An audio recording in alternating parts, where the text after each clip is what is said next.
Welcome to my channel Exam तैयारी subscribe and press bell icon. Hello everyone, आज हम लोग सीडीपी का एक बहुत ही इम्पॉर्टेंट टॉपिक देखने वाले हैं जो कि है सीखना, या हम इसे अधिगम भी कहते हैं, इंग्लिश में लर्निंग कहते हैं। और अगर आप सिलेबस देखेंगे तो इससे जो है वो 2-3 पार्ट सिलेबस में दिए गए, यानी कि दो तीन टॉपिक जो दिए गए, जैसे कि लर्निंग जो है बच्चा किस तरह से अधिगम करता है और उसकी लाइफ में मतलब कैसे डेवलपमेंट होता है, कैसे वो चीज़ों को सीखता है, और इसके क्या सिद्धांत हैं, जिसमें आपके थॉर्नडाइक के सिद्धांत आता है, पावलोव का सिद्धांत आता है, स्किनर का सिद्धांत आता है, हल का सिद्धांत आता है। तो वो सारी चीज़ें हैं। फिर कौन कौन सी विधियां हैं सीखने की, यानी कि इन मेथड से हमें बच्चों को सिखाना चाहिए प्राइमरी लेवल पर और जूनियर लेवल पर, ठीक है। और इसके अलावा कौन सी चीज़ें हैं जो कि बच्चे की सीखने में रुकावट करती हैं, यानी कि जिसकी वजह से बच्चा जो है वो सीख नहीं पाता या अधिगम प्रॉपर तरीके से नहीं हो पाता है। तो ये सारी चीज़ें जो हैं वो उनसे लगातार बहुत क्वेश्चन पूछे जाते हैं सीडीपी सेक्शन में। और चाहे वो कोई भी आपका एग्ज़ाम हो, सीटेट हो, यूपी टेट हो, एमपी टेट हो, कोई सा भी टेट हो, या DSSB जो अदर टीचिंग एग्ज़ाम है उनमें भी। तो ये टॉपिक जो है वो काफ़ी इंपॉर्टेंट है। एक सीरीज़ चलेगी, 3-4 पार्ट बनेंगे इसके, तो आप सारे ही पार्ट देखिएगा। और जैसे आपको पता है कि आपके एग्ज़ाम आने के बहुत ज़्यादा चांसेस हो गए हैं कि आपके एग्ज़ाम हो सकता है कि कुछ लोग कह रहे हैं कि अक्टूबर में भी हो जाए, लेकिन अगर मैक्सिमम टू मैक्सिमम आप दिसंबर मान के चलिए कि दिसंबर में आपका एग्ज़ाम हो ही जाएगा, ठीक है। तो आपको तैयारी करना बहुत ज़रूरी है, स्पेशली रिवीजन करना बहुत ज़रूरी है। तो आइए शुरू कर दें बिना किसी देरी के इस टॉपिक को। आज हम सीखेंगे कि सीखना या अधिगम जो है वो क्या है, इसकी कुछ परिभाषाएं देखेंगे हम। उसके अलावा जो बच्चे जो हैं वो किस तरीके से जब क्या एनवायरनमेंट देंगे हम, जिससे उनका सीखने की जो प्रोसेस है वो बढ़ेगी, और कौन से कारण है जो कि कौन से घटक है जो सीखने के प्रोसेस को घटाते हैं यानी कम करते हैं। इसके अलावा विशेषताएं देखेंगे इसकी, ठीक है।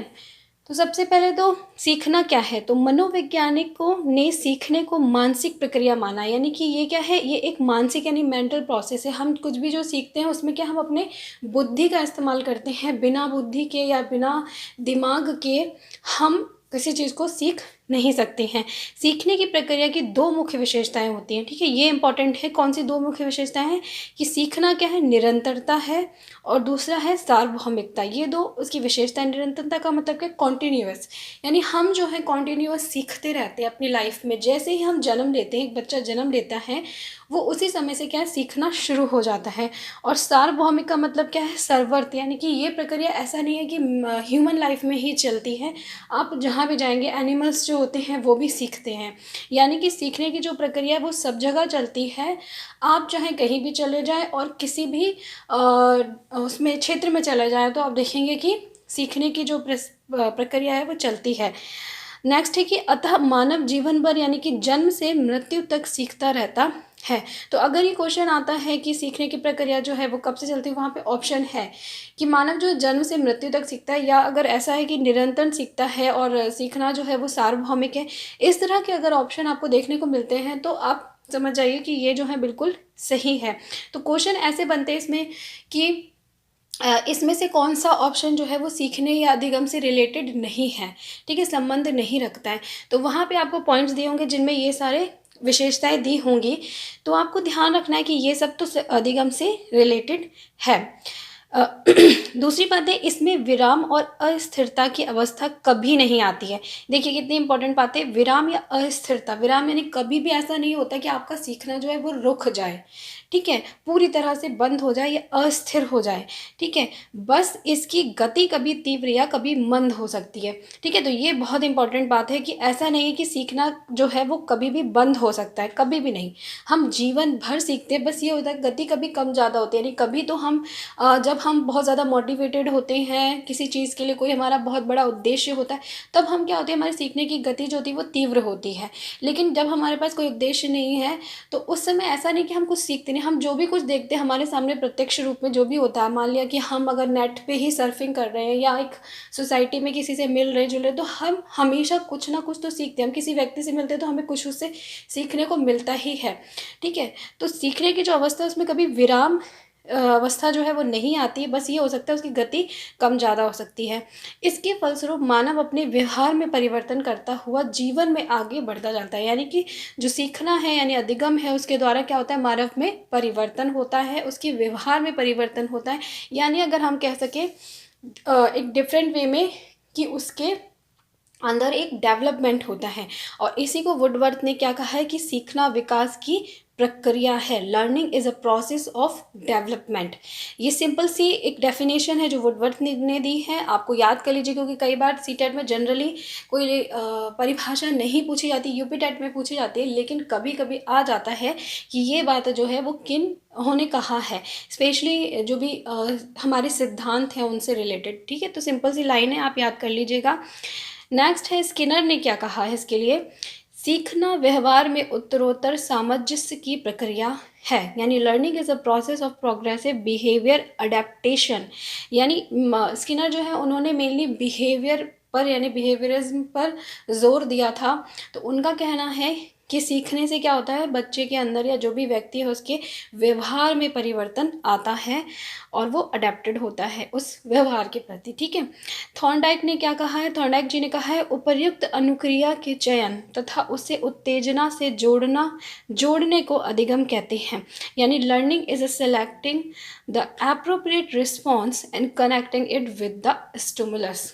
तो अभी आप जब इनके सिद्धांत पढ़ेंगे तो आप देखेंगे कि इनकी जो परिभाषाएं हैं वो उन्होंने किस बेस पे दी थी और क्या उन्होंने एक्सपेरिमेंट किया था जिसके बेस पे उन्होंने बताया कि अधिगम जो है वो क्या है। ठीक है, अब हम देखेंगे सीखने की विशेषताएं या अधिगम की विशेषताएं, प्रॉपर्टीज ऑफ लर्निंग। तो इन्हें ये जो है वो बहुत ज़्यादा इम्पॉर्टेंट है और इनसे बहुत बहुत बार क्वेश्चन पूछे गए हैं।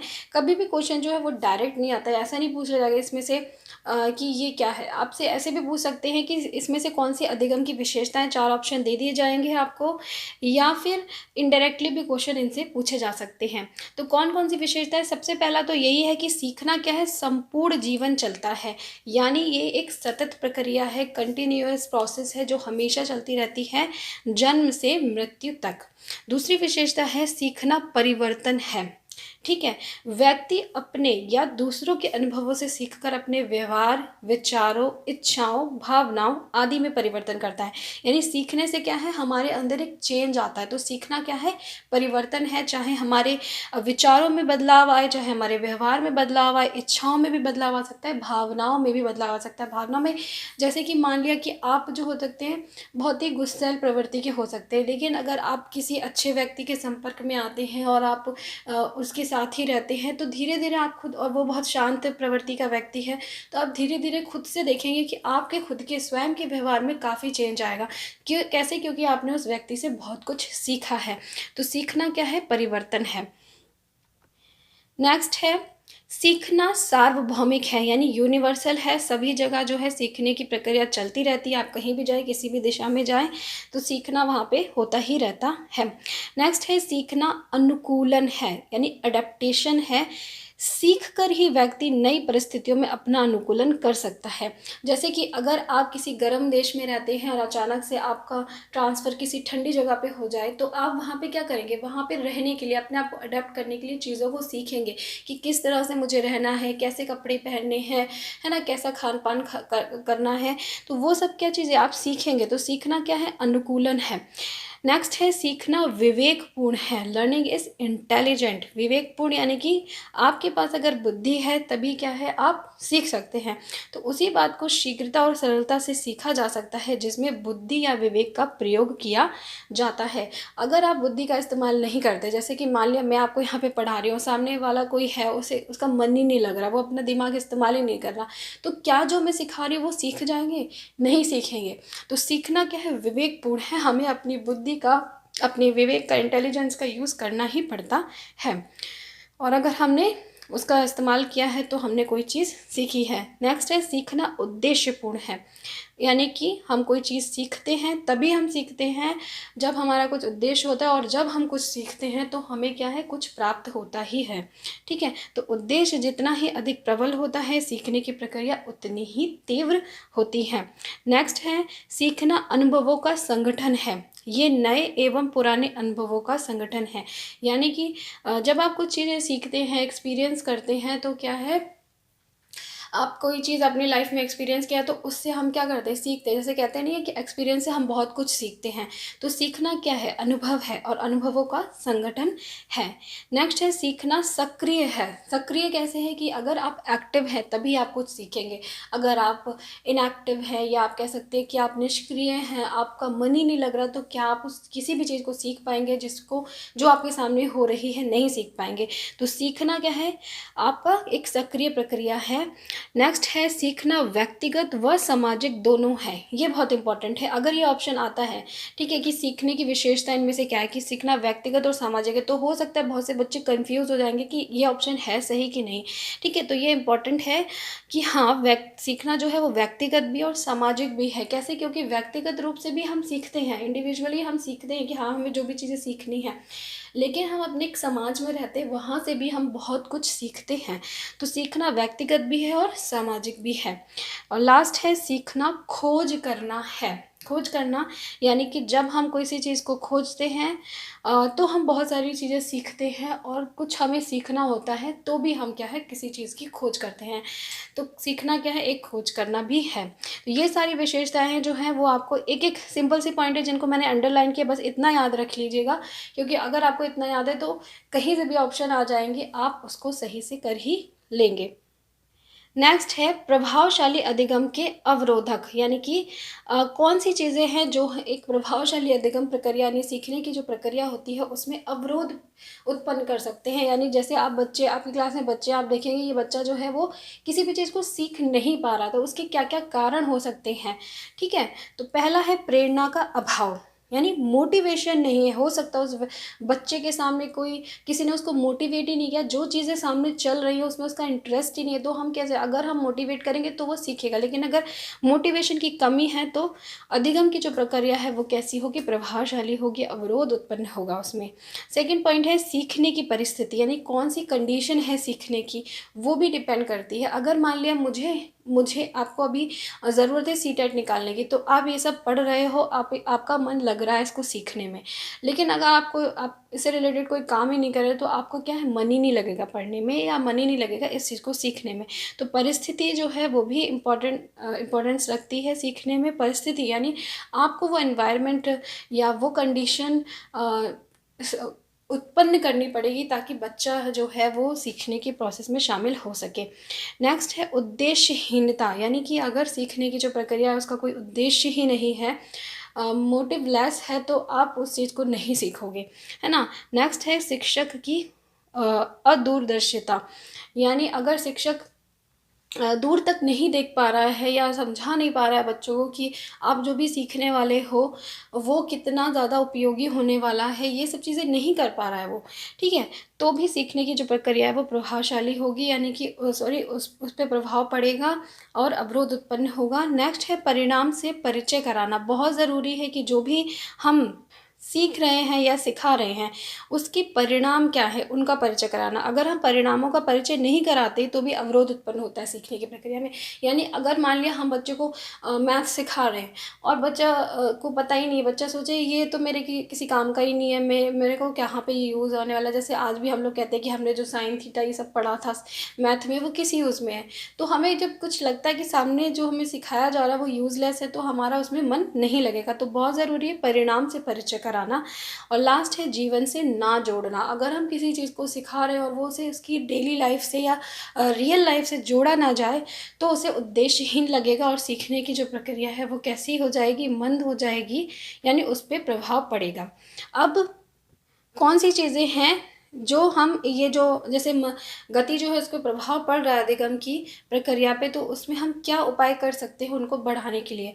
तो जस्ट अपोजिट आप समझ लीजिए कि सबसे पहले क्या है, उद्देश्य या सीखने की इच्छा को हमें जगाना है। अगर हम बच्चे का उद्देश्य बता दें कि आपको ये सिखाया जा रहा है इसका ये उद्देश्य है, तो अपने आप ही जो क्या है वो एक्टिव हो जाएगा, मोटिवेटेड हो जाएगा। दूसरा है सीखना आनंद में होना चाहिए। बहुत ज़रूरी है कि सीखने की प्रोसेस कैसी, नीरस नहीं होनी चाहिए, मोनोटोनस नहीं होनी चाहिए। सीखने की जो प्रोसेस है वो कैसी होनी चाहिए, आनंदमय होनी चाहिए, एंजॉय करके बच्चा सीखे। नेक्स्ट है प्रगति और परिणामों का ज्ञान, यानी जो भी वो सीख रहा है उससे उसे क्या मिलेगा, ठीक है, क्या उसका रिजल्ट होगा, क्या आउटपुट होगा। तो वो चीज़ें अगर हम बता दें तो भी क्या है, सीखने की जो प्रोसेस है वो बहुत अच्छी हो जाती है। अब ये जो इन सब से क्वेश्चन कैसे आते हैं, क्वेश्चन बस ऐसे आ सकते हैं कि एक क्लास में, आपके एक क्लास में बच्चे हैं, उनमें से एक बच्चा जो है वो सीख नहीं रहा है, या उसे जो चीज़ें सिखाई जा रही है उसमें उसका मन नहीं लग रहा, तो इसके क्या कारण हो सकते हैं, ठीक है। तो उसमें हम जो ऊपर मैंने आपको ये बताए क्या क्या अवरोधक है, इनमें से कुछ भी एग्जाम्पल आ सकता है ऑप्शन में। और अगर हम बोलते हैं हमारा, या उसके उपाय बताइए, क्वेश्चन में यह आता है, तो उसमें इनमें से कोई भी ऑप्शन आ सकता है, ठीक है। तो आपको ये दोनों पता होने चाहिए। नेक्स्ट है प्रशंसा, ठीक है। अगर आप चाहते हैं कि बच्चे के जो पढ़ने में मन अच्छे से लगे सीखने की प्रक्रिया में, तो प्रशंसा करना बहुत ज़रूरी है उनके लिए। नेक्स्ट है प्रतिद्वंद्विता या सहयोग, यानी कभी बहुत बार कंपटीशन कराने से भी जो है वो सीखने की जो प्रक्रिया है वो उसमें बढ़ावा मिलता है। जैसे अगर आप देखते हैं कि कुछ बच्चे जो हैं वो अच्छा स्कोर कर रहे हैं, कुछ बच्चे अच्छा स्कोर नहीं कर रहे हैं, तो आप एक कंपटीशन रख सकते हैं, और इस तरह का कंपटीशन रखिए कि जो बच्चे अच्छा स्कोर नहीं करते हैं उनके लेवल का हो। तो जब उन्हें अच्छे नंबर आने लगेंगे तो धीरे धीरे क्या है, उनके अंदर उत्साह बढ़ने लगेगा और वो मोटिवेटेड होने लगेंगे, वो सोचेंगे कि हाँ मैं भी कर सकता हूँ। फिर धीरे धीरे आप एग्ज़ाम का लेवल जो है, टेस्ट का लेवल, वो हाई कर सकते हैं। तो ये एक बहुत अच्छा तरीका होता है अधिगम को प्रभावशाली बनाने का। नेक्स्ट है लगातार अभ्यास सीखने में सही सहायक होता है, यानी प्रैक्टिस ड्रिलिंग कराना बहुत ज़रूरी होता है। नेक्स्ट है पुरस्कार एवं दंड। ऐसा नहीं है कि आप हमेशा उनकी प्रशंसा करें या पुरस्कार ही दें, दोनों ही चीज़ें। बहुत बार हमें पुरस्कार से हम अधिगम की प्रक्रिया को प्रभावशाली बनाते हैं, बहुत बार दंड देकर भी करना पड़ता है। नेक्स्ट है आकांक्षा का स्तर, यानी आकांक्षा का स्तर यानी कोई चीज़ जो है वो पाने की कितनी इच्छा है, कितना आपके अंदर आकांक्षा का लेवल जो है वो कितना हाई है, तो उस पर पूरी तरह से अपने सीखने की प्रक्रिया जो है वो निर्भर करती है। नेक्स्ट है समय अंतराल अधिगम, यानी अधिगम की जो प्रक्रिया है उसमें समय अंतराल होना बहुत ज़रूरी है। ऐसा नहीं आप कंटिन्यूअस 1 घंटे 2 घंटे 3 घंटे पढ़ रहे हैं या पढ़ा रहे हैं, तो वो चीज़ जो है वो सही नहीं है, बिल्कुल भी वहाँ पे अधिगम आपका प्रभावशाली नहीं होगा।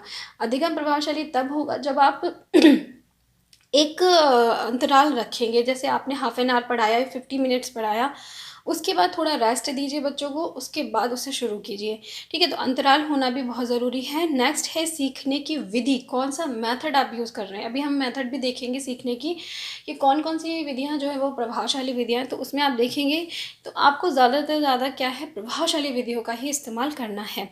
और नेक्स्ट है उचित वातावरण, एनवायरनमेंट का होना बहुत ज़रूरी है, अच्छा वातावरण होना चाहिए। और लास्ट है विषय सामग्री का स्वरूप, यानी कि जब आप सीखने की का जो प्रक्रिया आपकी, उसमें आप कोई भी चीज़ें जो सिखा रहे हैं, आपकी सामग्री कैसी है।